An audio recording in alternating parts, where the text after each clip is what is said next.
Mehndi circus திரைப்படம் மூலம் நடிகராக அறிமுகமானவர் மாதம்பட்டி ரெங்கராஜ். அதன் பிறகு அவர் பெரிய அளவில் எந்த படங்களிலும் நடிக்கவில்லை.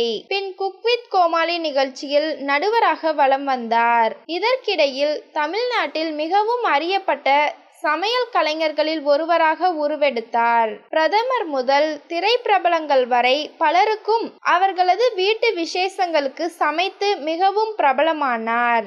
இவருக்கு ஸ்ருதி என்ற மனைவியும் 2 ஆண் குழந்தைகளும் உள்ளனர். மனைவியுடன் கருத்து வேறுபாட்டால் இருவரும் விவாகரத்து பெற்றதாக தகவல் பரவியது.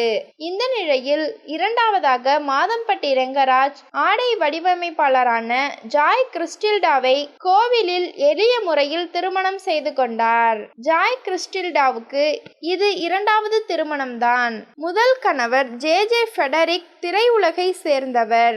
ஜோதிகா நடித்த பொன்மகள் வந்தாள் திரைப்படத்தை இயக்கியிருந்தார். தொடர்ந்து பிரசாந்த் நடித்து வெளியான அந்தகன் படத்தை அவர்தான் இயக்குவதாக இருந்தது.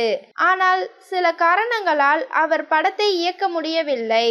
இவர்களுக்கும் ஒரு குழந்தை இருப்பது குறிப்பிடத்தக்கது.